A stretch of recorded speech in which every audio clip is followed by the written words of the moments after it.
Assalamu alaikum wa rahmatullah, j'espère que vous allez bien.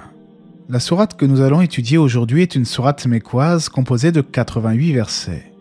Elle aborde plusieurs thèmes essentiels tels que l'unicité divine, le récit de certains prophètes et la désobéissance d'Iblis.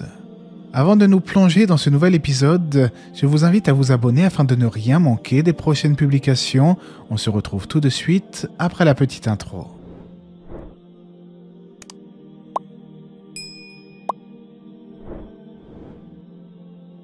Dans le premier verset, Allah jure par le Coran, porteur du rappel.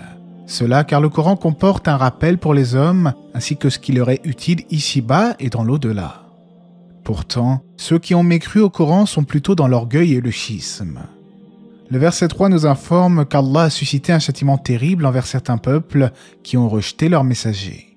Ensuite, il est fait mention des polythéistes mécois qui s'étonnaient de ce message d'unicité. Réduira-t-il les divinités à un seul Dieu?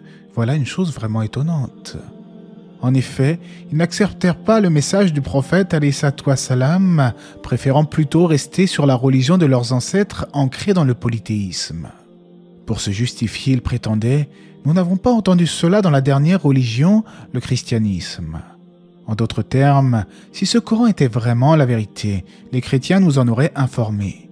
De surcroît, le verset suivant évoque leur rejet du prophète en ces termes. Quoi? C'est sur lui, parmi nous, qu'on aurait fait descendre le rappel, le Coran? C'est-à-dire que les polythéistes se demandaient pourquoi Allah a-t-il fait descendre le Coran sur lui et pas sur d'autres personnes parmi eux. En réalité, ils étaient enlisés dans un profond scepticisme et ils disaient cela car ils se sentaient en sécurité, loin du châtiment, comme la fin du verset l'atteste. Ou plutôt, ils n'ont pas encore goûté à mon châtiment. Dans la mesure où Allah choisit qui il veut parmi ses serviteurs pour en faire un messager, Allah répond aux arguments des polythéistes en disant qu'ils ne possèdent nullement les trésors de la miséricorde d'Allah, ni même la gestion du royaume des cieux et de la terre. Ce n'est donc pas à eux de choisir qui est digne ou non d'être un prophète, et comment pourraient-ils tenir de tels propos alors qu'ils ne sont que de simples mortels? Se compareraient-ils au Créateur? Mais Allah nous garantit que ces gens-là seront certainement vaincus.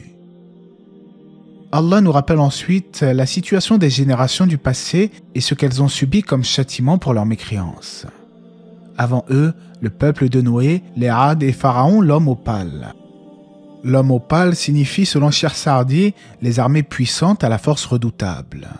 Il est également fait mention des Thamoud, du peuple de Lot et des gens d'Al-Aïka, c'est-à-dire le peuple de Shuaïb.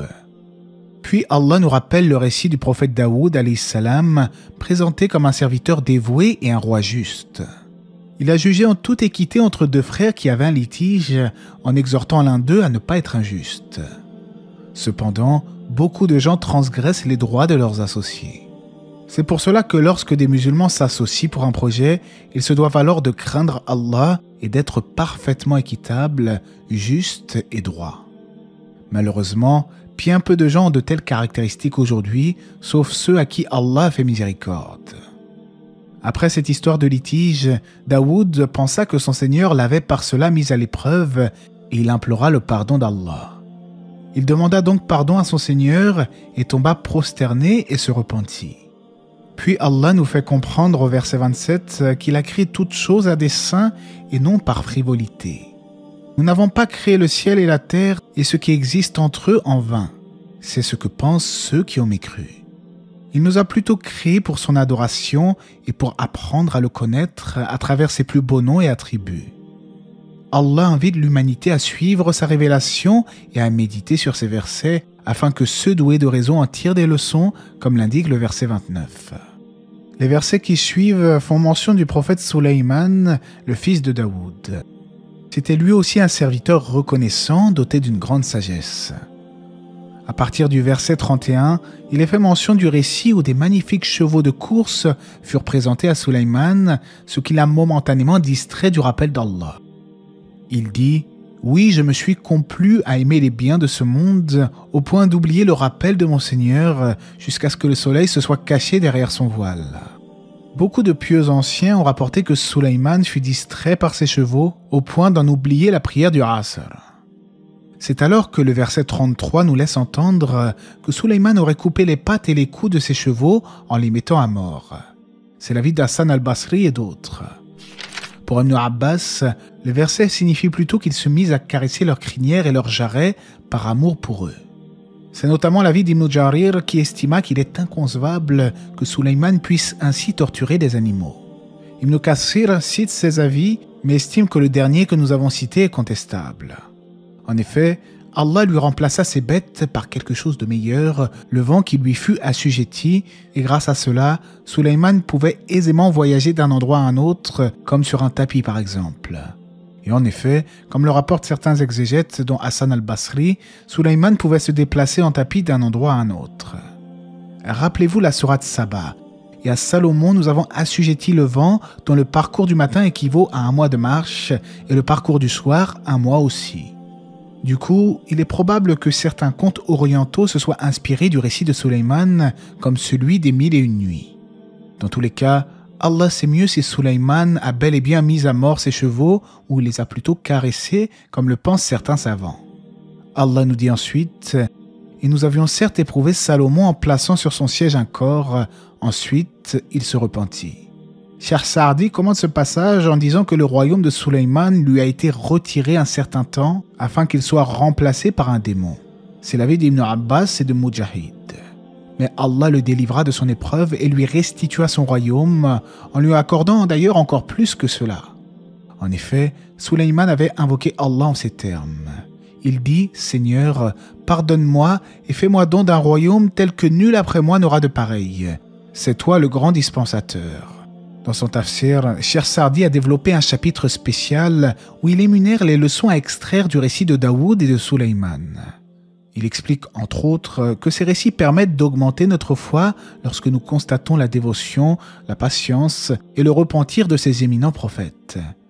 En effet, ces histoires nous incitent à prendre exemple sur eux en accomplissant de bonnes œuvres. Cheikh Saadi souligne également la mansuétude de Daoud, car les 2 frères qui avaient un litige s'étaient introduits dans son oratoire à l'improviste, ce qui lui causa une certaine frayeur. C'est d'ailleurs pour cela que le verset 21 nous dit « quand ils grimpèrent au mur du sanctuaire ». Pourtant, Daoud ne les blâma pas pour cela, alors qu'il aurait pu le faire en vertu de son statut royal. Aussi, si on y réfléchit bien, les prophètes étaient les premiers à demander pardon à Allah malgré leur piété. Que dire de nous autres musulmans ordinaires? À plus forte raison, nous devons nous empresser de nous repentir constamment. Il est ensuite fait cas du récit de Job, Ayyub en arabe. Ce prophète a été éprouvé par la maladie et la pauvreté alors qu'il jouissait d'une bonne santé et de nombreuses richesses. Pourtant, il a patienté face au décret divin et fut finalement soulagé de ses peines. Allah le délivra de son épreuve. Quant au verset « Et prends dans ta main un faisceau de brindilles, puis frappe avec cela et ne viole pas ton serment. » Les exégètes expliquent que lorsqu'il tomba malade, Ayyub s'était fâché contre sa femme et jura que si Allah le guérissait, il lui donnerait certainement des coups. On dit qu'elle aurait vendu l'une de ses tresses de cheveux afin d'acheter du pain. Mais lorsqu'il fut guéri, et dans la mesure où sa femme était compatissante et vertueuse avec lui, il ne se résout pas à la frapper. Alors, et pour tenir sa promesse, Allah lui recommande plutôt de concrétiser son serment avec un faisceau de brindilles. Conséquemment, Allah évoque d'autres prophètes vertueux et nous rappelle la récompense de ceux qui suivent leur chemin. Les jardins d'Éden aux portes ouvertes pour eux. C'est-à-dire une demeure de stabilité où les croyants bénéficieront de tout ce que leur âme désire. Quant aux incroyants, ils seront jetés en enfer où ils seront amenés à polémiquer les uns les autres. Vers la fin de la sourate, Allah réaffirme son unicité et déclare que la mission du prophète Mohammed est d'avertir les hommes. Il est fait également mention du récit de la création d'Adam et du refus d'Iblis de se prosterner devant ce dernier, démontrant sa grande arrogance. Il fut banni sur terre et jura d'égarer les êtres humains. Cela démontre toute la malveillance du diable, qui souhaite emporter le plus de monde avec lui dans sa chute. C'est d'ailleurs pour cela qu'Allah nous dit « J'emplirai certainement l'enfer de toi et de tous ceux d'entre eux qui te suivront. » La sourate se conclut par un rappel sur l'universalité du Coran. La sourate Sod est une sourate riche en leçons spirituelles. À travers le récit des prophètes, notamment Daoud et Suleyman, nous pouvons nous rappeler l'importance du repentir et de la reconnaissance. Même si ces récits nous semblent assez lointains, les leçons que nous pouvons en tirer sont toujours d'actualité, comme lorsque Ayoub patienta longuement face à sa terrible maladie. Dans la prochaine vidéo, nous étudierons une sourate que j'affectionne beaucoup, sourate Az-Zumar. Et Allah sait mieux, j'espère que ce rappel vous aura été profitable, que la paix et les bénédictions d'Allah soient sur le prophète, sa famille et ses compagnons.